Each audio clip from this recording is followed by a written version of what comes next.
जैसा कि हमें मालूम है कि search engine optimisation digital marketing के अंदर एक सर्विस है या इसके अंदर एक कैटेगरी कंसिडर की जाती है। तो इसको देखना ज़रूरी है कि ये ब्रॉडर पर्सपेक्टिव में कहाँ फॉल करती है या इसका डिफरेंस क्या है बाकी डिफरेंट कैटेगरीज में। तो सर्च का नॉर्मली मुकाबला किया जाता है सोशल के साथ कि सर्च और सोशल में क्या डिफरेंस है। सो दोनों ही चूँकि डिजिटल मार्केटिंग के अंदर आती हैं, तो मेरा ये मानना है कि इसको क्लियर करना बहुत ज़रूरी है कि सर्च एसईओ कहाँ पर फॉल करती है और सोशल कहाँ पर फॉल करती है, और दोनों क्यों यूज़ होते हैं और दोनों का लिंक डिजिटल मार्केटिंग से कैसे है। एक गलती जो लोग करते हैं वो ये कि वो समझते हैं कि किसी एक फैक्टर को करने से या किसी एक सर्विस को करने से वो बेहतर हो जाएंगे, जबकि ऐसा नहीं होता। आपका यूज़र मुख्तलिफ जर्नी के साथ आता है, वो आपको गूगल पे ढूंढता है, वो अपनी इन्फॉर्मेशन सर्च करता है, गूगल में आप उसको मिलते हैं, वो आपकी वेबसाइट पे आता है, आपकी वेबसाइट पे आके वो आप उसको अच्छे लग जाएँ या आपकी वेबसाइट उसको अच्छी लग जाए, वो आपको चाहता है कि वो फॉलो करे।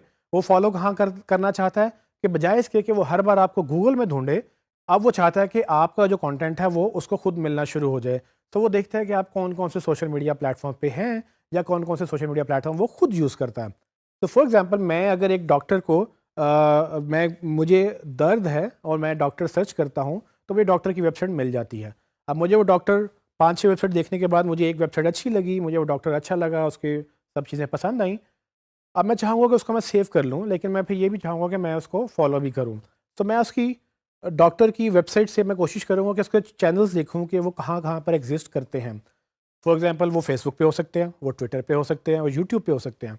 मैं उनके जितने चैनल्स मैं यूज़ करना चाहता हूँ या मैं फ़ॉलो करना चाहता हूँ, मैं वहाँ जाके उनको फ़ॉलो कर लूँगा, और होगा ये कि नेक्स्ट टाइम जब वो अपना कंटेंट अपडेट करेंगे, मुझे वो कंटेंट मेरी फ़ेसबुक पे मिलना शुरू हो जाएगा। अब ये दोनों चीज़ें डिजिटल मार्केटिंग के अंदर फ़ॉल करती हैं, लेकिन इसका डिफ़रेंस बड़ा इम्पोर्टेंट है। डिफ़रेंस ये कि लोग जो गलती करते हैं वो समझते हैं कि सिर्फ एसईओ करने से हम सक्सेसफुल हो जाएंगे या सिर्फ सोशल मीडिया करने से हम सक्सेसफुल हो जाएंगे या डिजिटल मार्केटिंग में हम बाकी काम करेंगे, ये दो नहीं करेंगे, या ये दो करेंगे बाकी नहीं करेंगे। ये गलत है। आपको हर चीज़ करनी है, लेकिन हमें सर्च मार्केटिंग के पर्सपेक्टिव से हमें ये देखना है कि ऑडियंस कहाँ पर है। So follow the audience is a golden rule. Follow the audience का मतलब ये है कि आप अपनी ऑडियंस को देखते हैं कि वो कहाँ पर है। सो दर्द कितने लोगों को होता है, वो एक बड़ी ऑडियंस है कि दर्द किसी को भी हो सकता है, डॉक्टर कोई भी ढूंढ सकता है। अब वो किस डॉक्टर को पसंद करते हैं, उस डॉक्टर की एक फ़ैन फॉलोइंग बन जाती है, जिसके ऊपर वो सोशल मीडिया के ऊपर उसको फॉलो करना शुरू कर देते हैं। सो नॉर्मली सर्च एक बड़ा मीडियम है, क्योंकि वो ज़्यादा लोगों को टारगेट करता है, वो ज़्यादा ब्रॉडर कैटेगरी है। किसी को भूख लगी है तो रेस्टोरेंट सर्च करेगा, और रेस्टोरेंट में अगर आपका रेस्टोरेंट है तो आप रेस्टोरेंट की सर्च में रैंक करना शुरू हो जाएंगे। किसी को दर्द हो रहा है, किसी को मेडिकल सर्विसेज चाहिए, वो डॉक्टर सर्च करेगा, क्लिनिक सर्च करेगा। वो आपको नहीं पता या उसको नहीं पता कि डॉक्टर उस्मान या डॉक्टर कोई भी वो एग्जिस्ट करता है। उसको ये पता है कि उसको दर्द हो रही है और उसको एक अच्छा डॉक्टर चाहिए।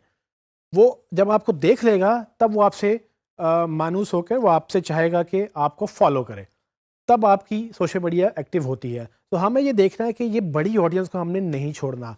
हमें जो नाम से जानते हैं वो तो हमें फॉलो भी कर लेंगे, वो हमारी वेबसाइट डायरेक्ट भी विजिट कर लेंगे। लेकिन जो हमें नाम से नहीं जानते, जिनको ज़रूरत है, जिनको इंटेंट है, इंटेंट मतलब जिनकी चाहत है एक पर्टिकुलर चीज़ को ढूँढने की, हम चाहते हैं कि हम उनको मिल जाए। सो अगर कोई चीज़ सर्च कर रहा है और वो मेरा टारगेट कस्टमर है, तो हमें एसईओ के तहत उन तक पहुँचना है ताकि हम उनको मिल जाएँ, और फिर उसके बाद हम बाकी मार्केटिंग एक्टिवेट कर सकते हैं कि फॉर एग्जांपल जब वो मेरी वेबसाइट पे आ जाए तो मैं उसको ईमेल भी सब्सक्राइब करा सकता हूँ। मैं उसको ये भी कह सकता हूँ कि आप हमें फेसबुक पे फॉलो करें, इंस्टाग्राम पे फॉलो करें या यूट्यूब पे हमारी वीडियोस देखें।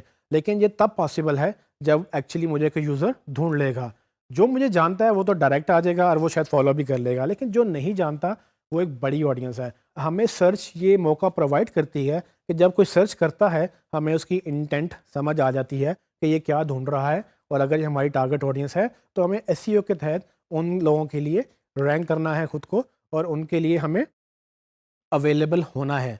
सो ये सारी चीज़ें इन पैरेलल काम करती हैं, लेकिन चूंकि सर्च एक बड़ी कैटेगरी है, हमें सर्च पे ज़्यादा फोकस करना है। सर्च से ऑडियंस आएगी तो हम बाकी चैनल्स को एक्टिवेट करेंगे, और अगर सर्च से ऑडियंस नहीं आई तो हम 4-5 लोगों को, 10 लोगों को या 100,000 जितने भी लोगों को हम पहुंच सकेंगे, जो कि एक लिमिटेड रीच है। वो सिर्फ उन्हीं तक हमारा मैसेज जाएगा। लेकिन अगर हम इंटेंट पे फोकस करेंगे तो ये होगा कि जिस जिसको ज़रूरत है वो हमें ढूंढ सकेगा, और ज़रूरत के तहत जब हमारे से वो रिलेशनशिप बिल्ड हो जाएगा वो हमें फॉलो करेंगे, और फॉलो करने के साथ हम बाकी चीज़ें उनको कैंपेन्स भेजेंगे, उनको ईमेल मार्केटिंग करेंगे, उनकी हमारी कोई ऑप्शन आ रही प्रमोशन आ रही है, हमारे कोई इवेंट आ रहा है, वो सारी चीज़ें बाद में पॉसिबिलिटी हैं। सो search is a big medium. ये चीज़ अंडरस्टैंड करते हुए हम इसको आगे लेके चलेंगे।